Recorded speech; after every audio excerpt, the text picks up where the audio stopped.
I was once in a diner and saw a plaque that stuck with me. It said, "The company you keep is like buttons on an elevator. They either take you up or they take you down." My family had already taught me that lesson. Yours might have too.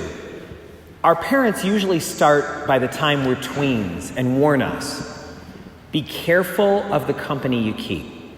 If you get in with the wrong crowd, they are going to bring you in a direction you don't want to go. Be very careful of who is in your inner circle.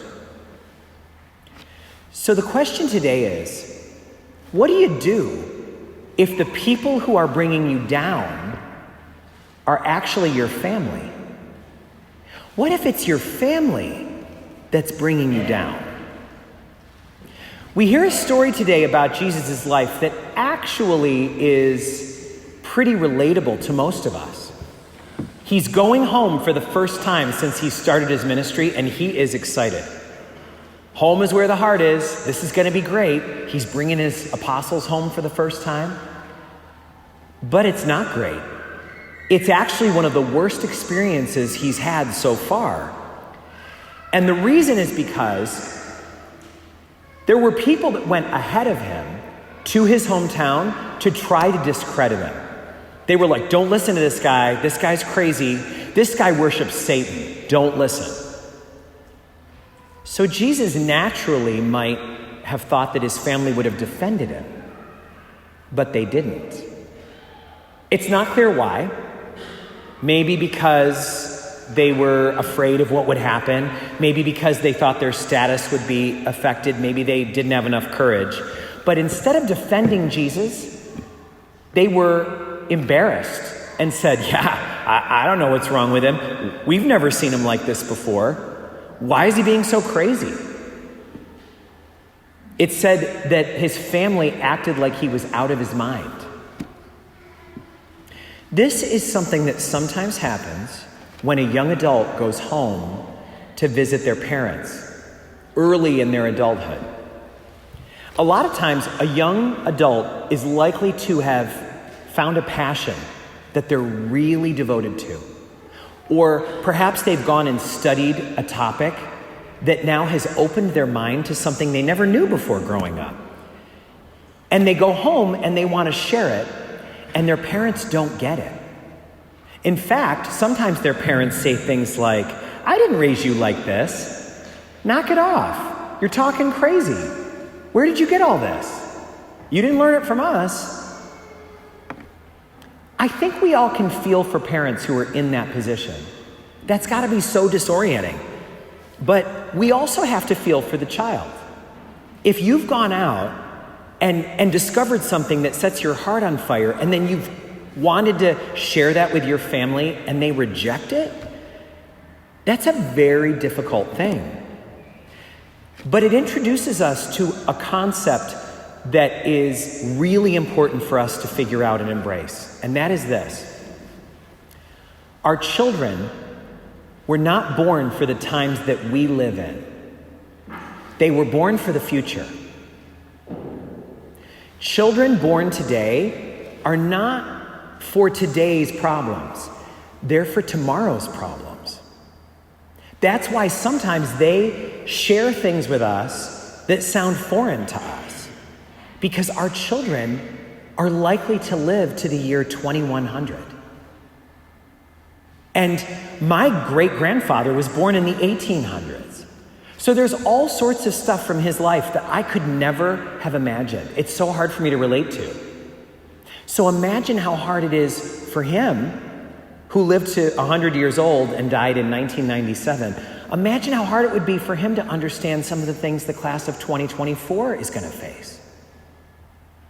I was born in the 1970s, but I wasn't born to be a priest in the 1970s. I was born to be a priest for today.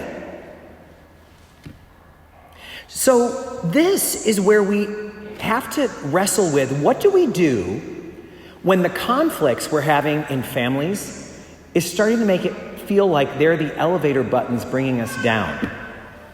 Well, the first rule is this. We always keep our side of the street clean. Whenever we're sharing an idea or an opinion with someone, we don't present it in a way that makes us right and them wrong. We don't present it in a way that sounds arrogant or know-it-all-ish. We have to present what we're feeling and hearing and discovering in a way that allows everybody to come to it in their own time. We should never antagonize family members with something that matters to us, but it's going to be challenging to them. When I was in 7th grade, my mind was blown by my health class. It was a regular public school health class, but Miss McBride was an awesome teacher, and I talked about her just about every day when I got home from school. She was teaching us things I'd never heard before, like that you shouldn't eat preservatives because it's not good for you, that you should be aware of how much saturated fat is in your diet and polyunsaturated fat, all of those nutrition and health things that were so mind-blowing to a kid in the 80s who didn't know anything about that. So I would come home, and it was the 80s. You know what mom was making for dinner. Hamburger Helper. Or she was getting out the Pillsbury Crescent rolls to make the basis for the cream of mushroom soup casserole we were having that night. It was delicious, by the way. But I would watch my mom cooking and I would say, Mom, what's in that flavor packet you're about to put in the skillet? And she'd say, oh, it came in the box. And I'd say, well, Miss McBride says that we should not eat things that come in boxes. And she says that we should never have anything that has chemicals or any preservatives in it. Then she would get out the ground chuck to brown it. And I would go, Miss McBride says we should never put ground chuck in our casseroles. She says we should use ground turkey. And I said, Mom, did you buy that in an aisle in the store? Because Miss McBride says we should only shop around the perimeter. And eventually my mom would say, tell Miss McBride that she can go to bed hungry if she likes. Don't be a know-it-all with your family. It doesn't play well. But here's the deal. Miss McBride was right. We now know that Miss McBride was right.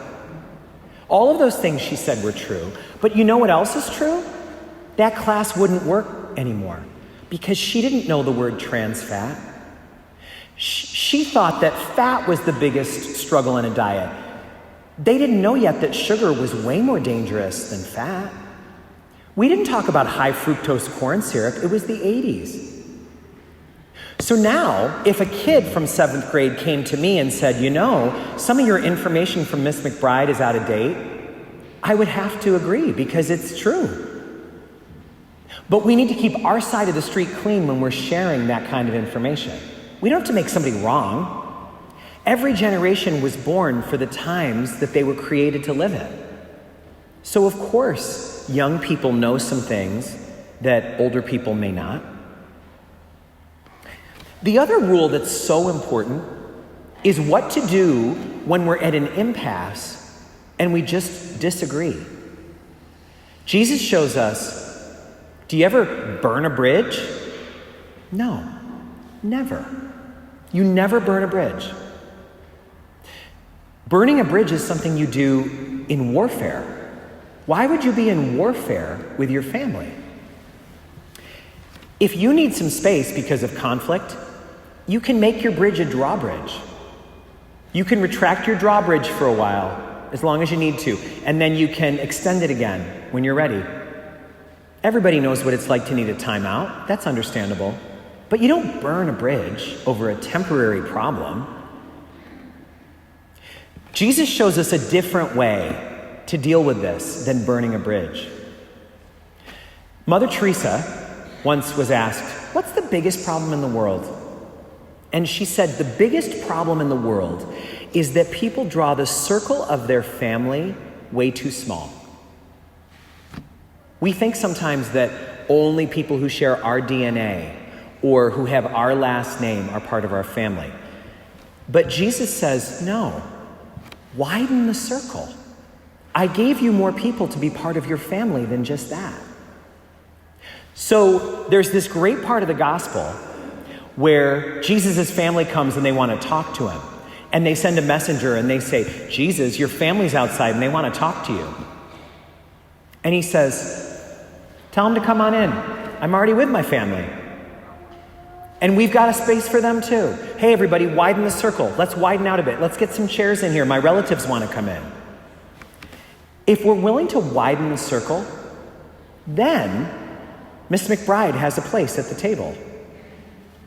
And our favorite teachers of all different kinds do. And the professors that taught classes that blew our minds. And the authors who've written books that have changed the way we've thought about things. And the pastors and the mentors that have affected us. There's room for them at the table too. Of course there is. That's our family. And then we start realizing when our circle gets that wide, that the elevator panel is filled with buttons that bring us up. Jesus widened the circle so big that we're here now. We're about to be able to receive his body and his blood. We're about to be members of his family closer than any DNA could bring you. We're about to receive him inside of us, body and blood, soul and divinity. And we're here to celebrate that Jesus is growing the circle of our family every generation. The class of 2024 is just the beginning. There's new children being born into the world right now that are going to live to see 2020, 2100 and beyond. They're going to live to see things we can only dream of. How can each of us, you and me, widen the circle of our family a little bit this week?